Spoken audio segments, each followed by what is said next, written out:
Well, it's another week and another disappointing episode of Monday Night Raw. Honestly, like I've said before, this show has become practically unwatchable. I ended up turning it off well before it was over, maybe even an hour or more early. That's how little interest I had in seeing it through to the end. I couldn't care less about the main event featuring CM Punk and LA Knight against Braun Breaker and Bronson Reed. Who actually wants to see that match? There's no real story here, no build-up or emotional investment. Punk and Knight are supposedly at odds, so Triple H, who clearly lacks creativity and wasn't even at the show, threw them into a tag match? I even paused the stream when I saw Io Sky walking to the ring, snapped a picture, and you can clearly see Triple H isn't even in Gorilla. So where is he? Is he off somewhere like he was a couple weeks ago, handling something unrelated while his creative team puts together this mess? This is what Triple H is delivering now. Overpriced garbage with no compelling storytelling. Every segment that airs is as lifeless and predictable as the last. Roman Reigns isn't around. John Cena's not there. The Rock, of course, is never there. So why should anyone care? Be honest. Do you really care who wins that tag team match? I didn't even finish the show, and I can already predict it. Either Punk and Knight win clean and then get jumped by Rollins, Braun, and Bronson, or the match ends in a DQ with everyone brawling. Maybe Roman comes out, or maybe they all get stomped by Rollins' faction. Either way, it's the same formulaic, uninspired nonsense. None of the guys involved have real charisma or presence. Braun Breaker and Bronson Reed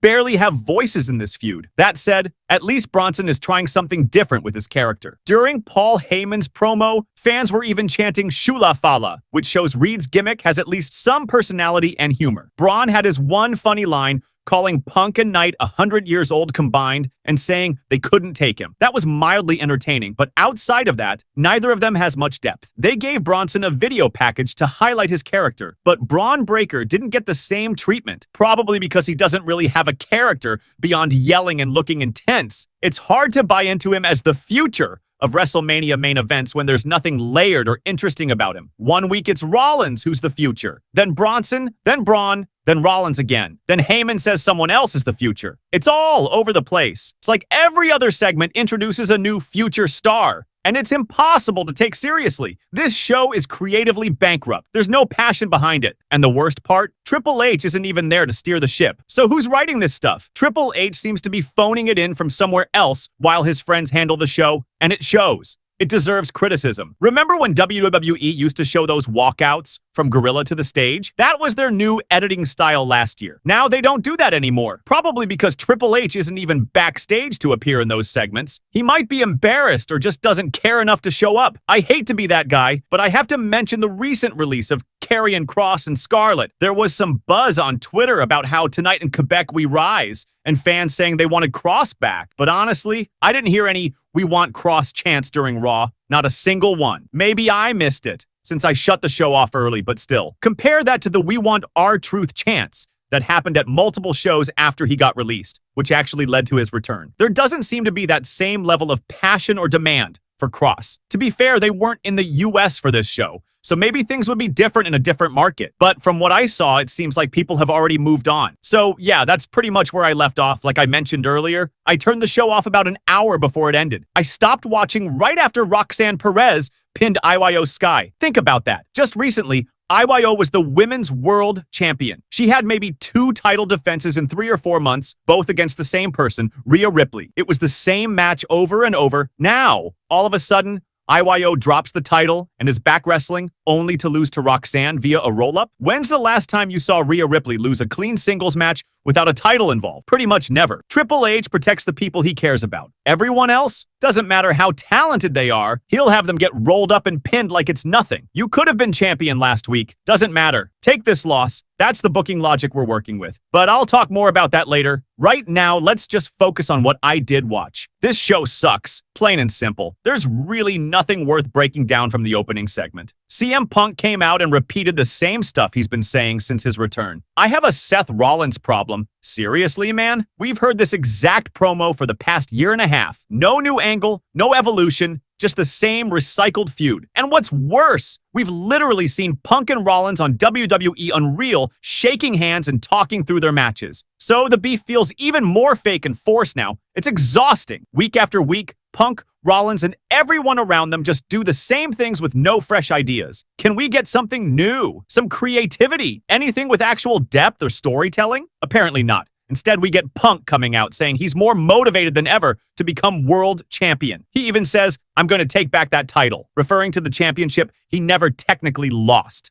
And then LA Knight comes out to respond. Knight says he also has a problem with Rollins and tells Punk to get to the back of the line. After Knight takes care of Rollins and wins the title, he says two things will happen. First, CM Punk will be his first successful title defense. And second, Punk better stay out of his way. There were a few entertaining lines in the segment, sure, but for the most part, it was repetitive and dragged on. Eventually, Punk throws in his usual "I'm the best in the world" line and even tugs on LA Knight's jacket, basically warning him to stay in line or deal with him soon. Then Paul Heyman shows up, alongside Braun Breaker and Bronson Reed, aka the Shula Master and Tribal Thief. Heyman warns LA Knight not to align himself with Punk, saying that doing favors for Punk will cost him years of his life and career, and even cost him his tribal chief, which doesn't even make sense. Like, really? If Heyman didn't want to hurt either Punk or Roman at WrestleMania, he could have just stayed neutral and walked out. So why is he suddenly playing this moral messenger? You can side with Rollins, Roman, or Punk, but now he's warning everyone not to do the same? Makes no sense. Honestly, that triple threat match at WrestleMania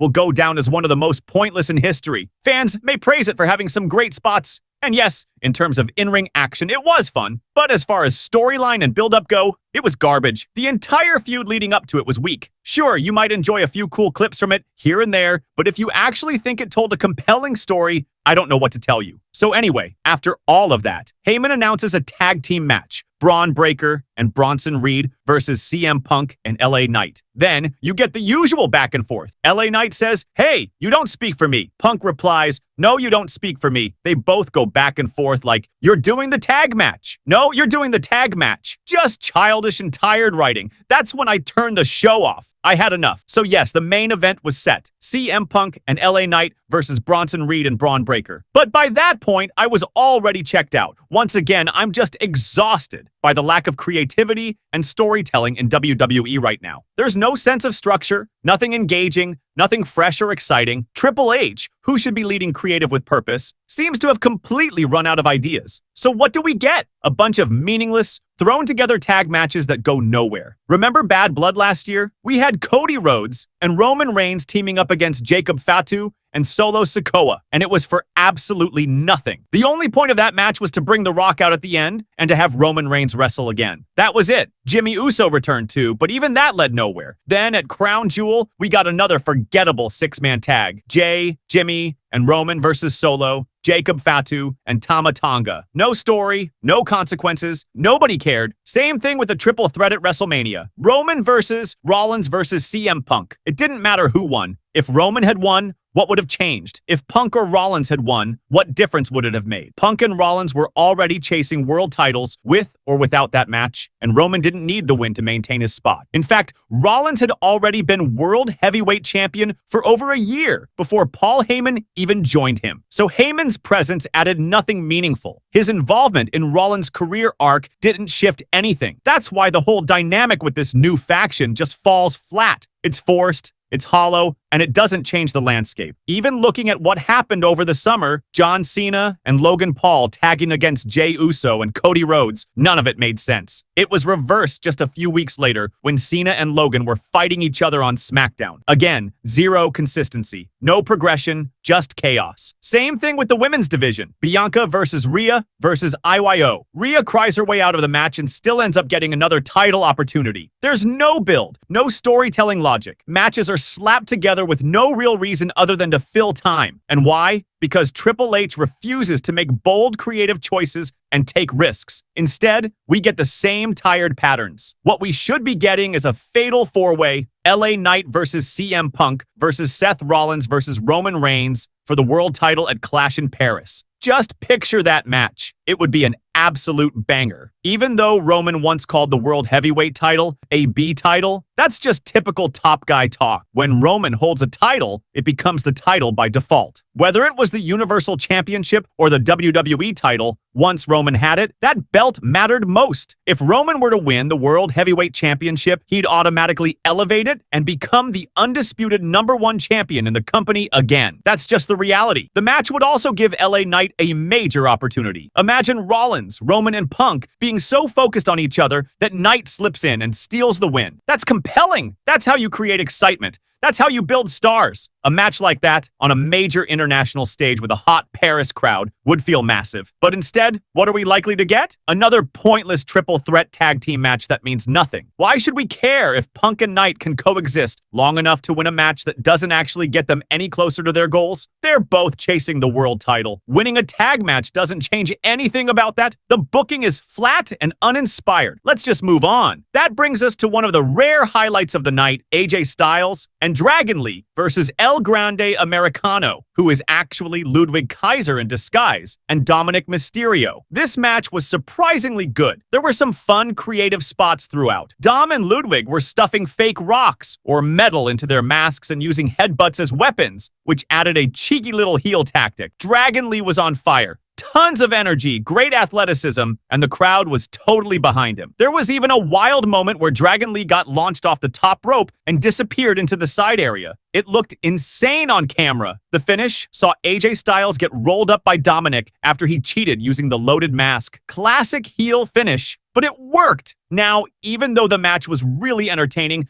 the outcome itself didn't matter in the grand scheme. It didn't build to anything. It didn't push a major story forward. It was just a fun match for the sake of being fun, and that's okay. I genuinely enjoyed it. The athleticism, the pacing, the choreography, it all clicked. Easily the best part of the night. After that, we moved on to Sami Zayn versus Rusev. Yes, Rusev. Just let that sink in for a moment. Seriously, what are we even doing at this point? Nobody cares whether Sami Zayn can beat Rusev. And of course, the match ends with Sami getting jumped by Solo Sikoa and his crew. It's like Sami keeps saying he wants to be a world champion, right? Then why on earth is he getting involved in random feuds with guys like Rusev and Sheamus? Just walk away. It's not his job to fix everything. That's the core issue with Sami Zayn's character. It's become stale and repetitive. He's always positioned as the underdog, always standing up for the little guy, always trying to make things right. It's been the same arc for years now, and quite frankly, it's boring. No one's going to care who he beats unless it's in a title match. His character needs a complete refresh. If he's not going to chase the world title, then at least have him go after Solo for the US title. Give him something with real stakes. We've been watching this back and forth with Sami and Solo since what feels like 1982. Who still cares? What are we supposed to get now? Solo and his crew facing off against Sami, Jimmy Uso, and Jacob Fatu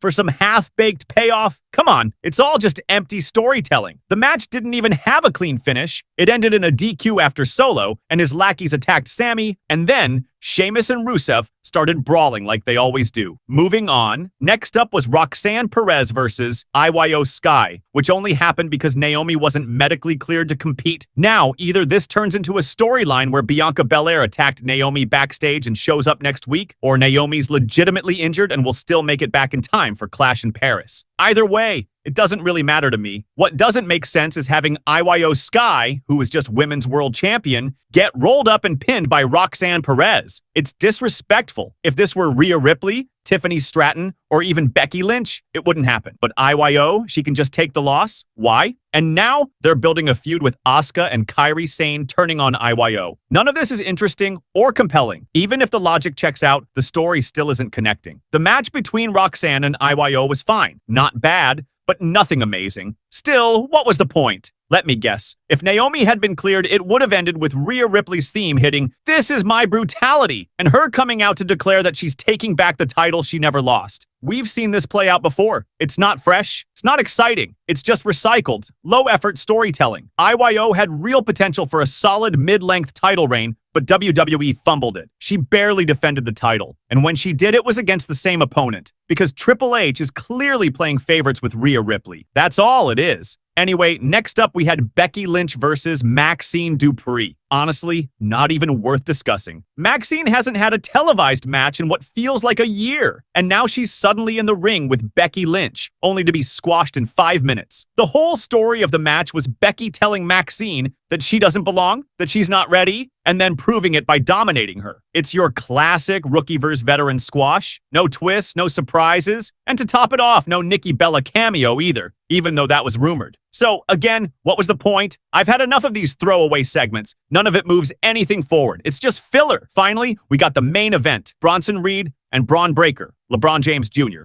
basically versus CM Punk and LA Knight. I caught this part, and of course, it ended exactly how I predicted, with a disqualification. Seth Rollins interfered, which again was painfully predictable. He attacked Punk, and rather than doing anything interesting or unexpected, WWE went for the same tired formula. Why should anyone care if Rollins interferes in a tag match that already had no stakes? Even worse, they've been promoting the OC for Clash in Paris in upcoming episodes of Raw, yet they don't show up here. What's the point of all this build-up if the advertised stars don't even appear? Apparently, he's advertised for next week and the week after on Raw, as well as for Clash in Paris. But if he's not even involved in the match, then why is he being promoted for all these shows? It makes no sense. After the DQ finish in the main event, things escalated. Jey Uso ran down with a steel chair and joined forces with Punk and LA Knight. Together, they beat down Rollins and his faction, who ran off like cowards. So let me get this straight. Jey Uso shows up with a chair, joins 2 other guys already teaming up, and just like that, they make Rollins' new faction look weak? That's how they're booked now? Like complete pushovers? This isn't just my opinion. This is exactly what the show is giving us. This is Triple H's vision. Then Adam Pearce comes out and officially announces the match for Clash in Paris. Seth Rollins versus CM Punk versus LA Knight versus Jey Uso in a fatal 4-way for the World Heavyweight Championship. And I'm supposed to be excited for that? Really? Let's be honest. Who's genuinely looking forward to this? And if it turns out that Roman Reigns is actually being pulled from the card and won't appear on the next few episodes of Raw either, all to give Jey Uso a title rematch, then that's even worse. Think about it. Roman held his title for 4 years and never got a rematch after losing it. Meanwhile, Jey Uso, who held the title for like a month and a half, gets another shot. Gunther randomly got a rematch. Io Sky got one after SummerSlam. Rhea Ripley got multiple chances after dropping hers. But Roman Reigns? Nothing. It's completely inconsistent and makes 0 sense. So now, after the match announcement, Rollins and his crew beat down Punk, LA Knight, and Jey Uso again, ending the show standing tall. And now we're told this group,